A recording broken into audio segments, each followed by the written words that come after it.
Now in today's class we are going to learn how to make this beautiful blouse. So I'm going to be taking you through how to cut and sew the bodice of this blouse in this class.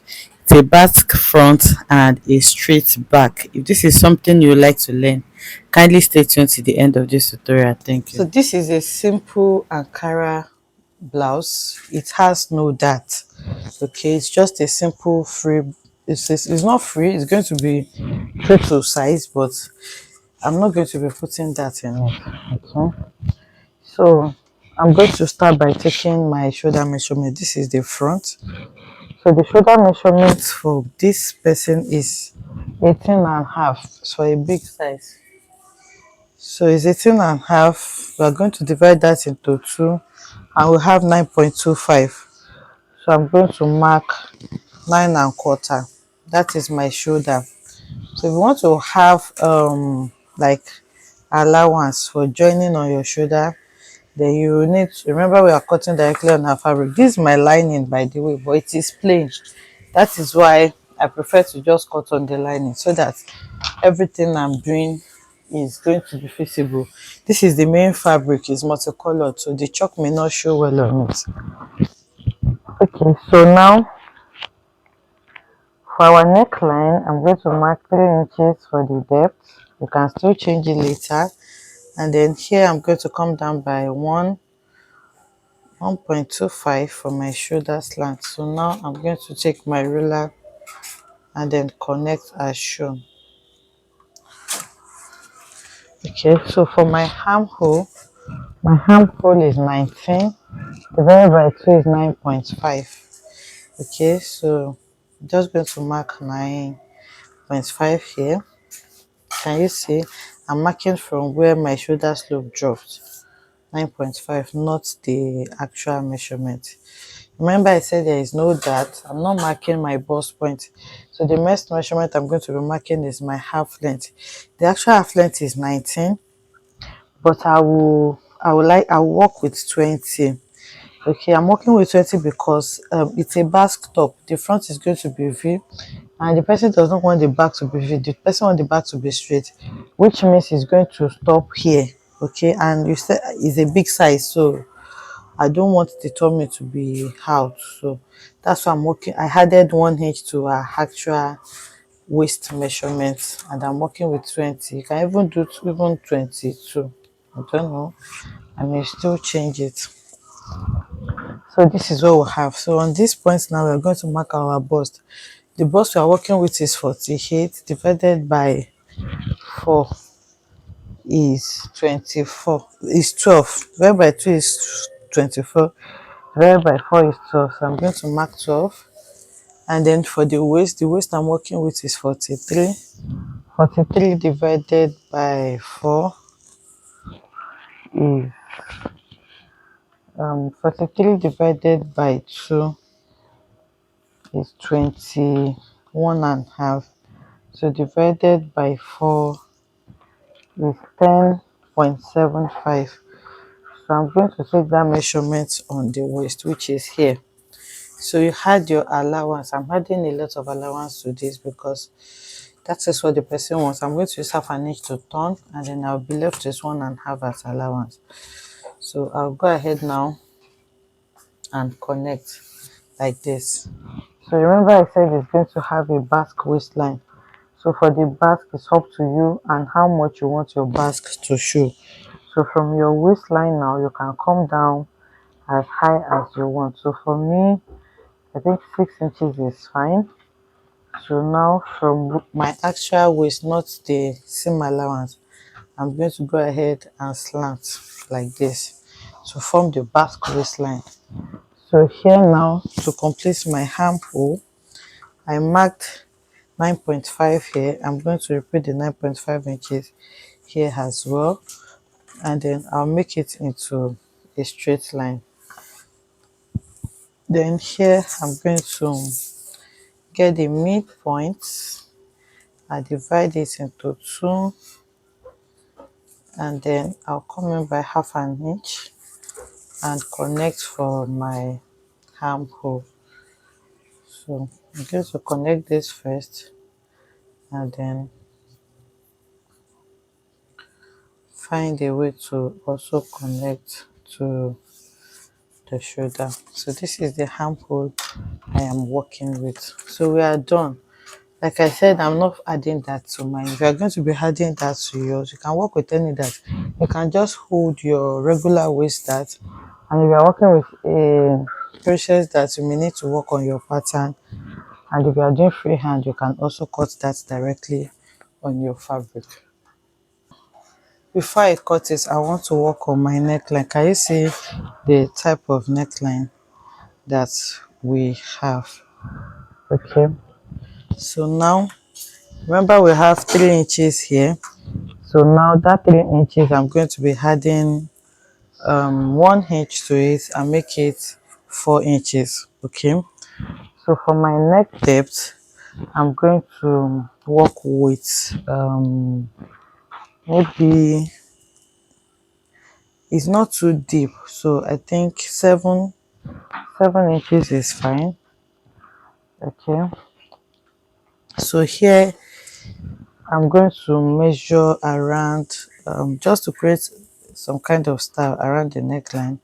I'm going to measure maybe half of 7 inches, which is 3.5 inches or 4 here.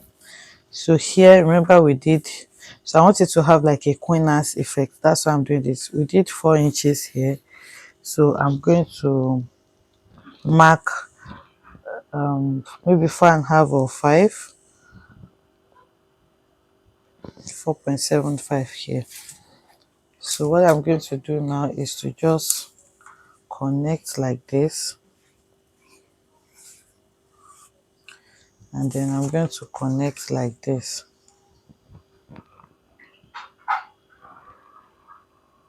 Okay, this is the neckline that I'm going for the front. So for the back, you can choose to use any neckline of your choice, but this is what I'm going for the front. So for reference purpose, this is the neckline again. So you can see it's just out there, and then like this. Is not so deep, so this is what I'm going to work with. Now I'm going to cut this and use it to cut the back, but remember that the back stops here. It does not have this basque, so I'm going to add seam allowance for turning the hem to this. I already added allowance for this side, so I don't need to add seam allowance again for that. So for the neckline, you can cut it now and you can leave it till you are done cutting the back. So I'm going to add allowance to the shoulder as well,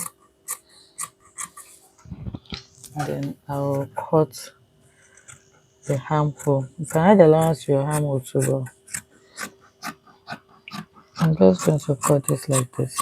Okay, so this is the front. So for the back, you can just fold, in the basque area here, and then I'm going to hold with my pin. So we are going to place it on the fabric again.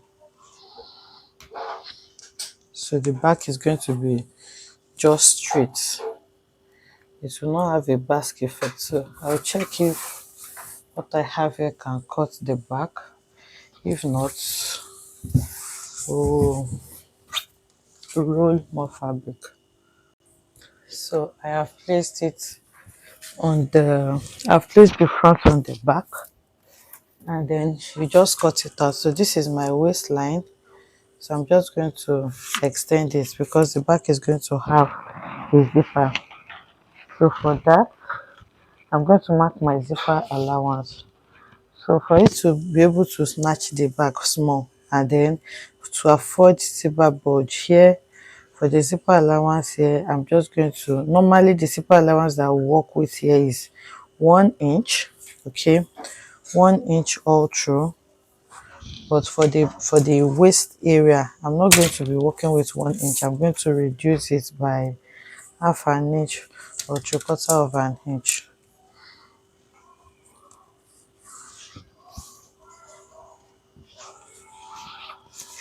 Okay, so here I'm just going to come in by around half an inch here and then connect it upwards.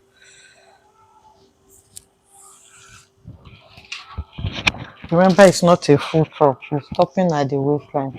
Assuming it's a full top now, then we'll link it to the shoulder so you clearly see how it is just going inwards on the back area. So now this is what we have for the back. I'm going to go ahead now and cut it out. So for the back neckline, you can work with any neckline of choice, but I think I'm just going to work with a regular back neckline, not too high, but I think around 3 inches is fine. So I'll go ahead and connect. Remember, this already have the allowance with the front, so I'll connect it and then go ahead to cut my neckline for the back alone. So you cut the shoulder and then you cut the side. It's exactly the same, the only difference is just in the, okay, so if you don't want to match the half an inch that we took here, you can add to the side, but I just like to leave it that way so that it can just be the reduction that we'll have at the back. It's a very simple blouse. So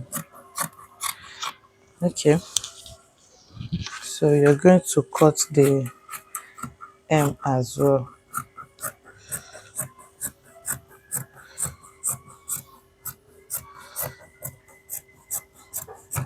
And then we'll cut our zipper allowance. Remember, I'm cutting ½ inch away on the waistline.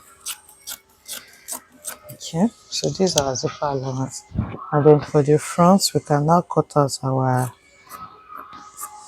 neckline for the front. This is the neckline that I have chosen to work with.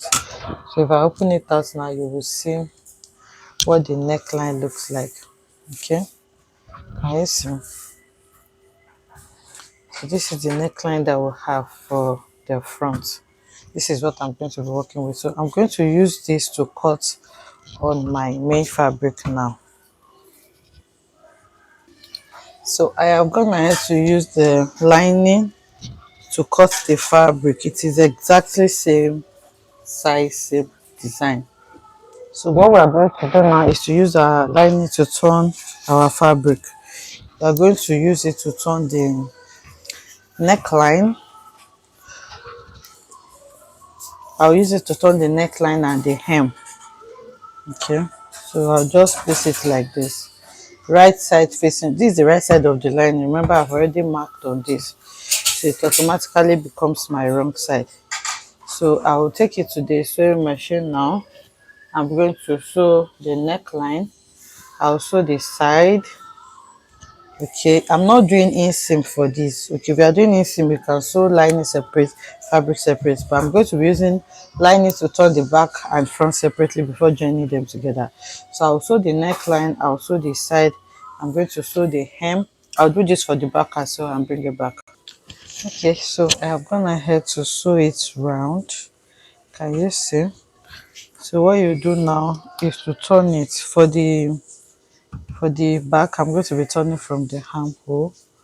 For the front as well, I'm going to be turning from the armhole because I have sewn it all around. So you notch where you're supposed to notch. Any curved area you have, you notch it, and then you turn and iron. Okay, so once the notch is done, I'm going to turn and then I'll iron it.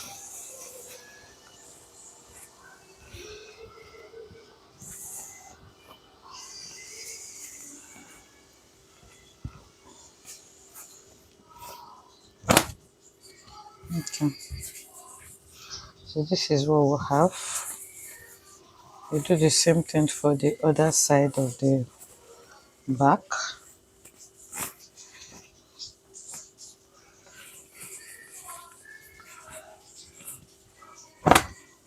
But it's going to be puffy, so you need to iron before you continue. So this is the two backs, and then for the front, I'm going to be turning from the armhole. Then you bring out the corners that you're supposed to bring out,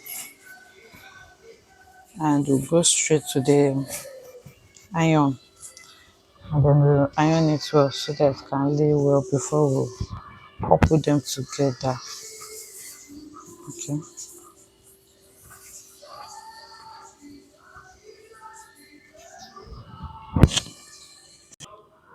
Okay, so I have gone ahead to iron it, and this is what I have.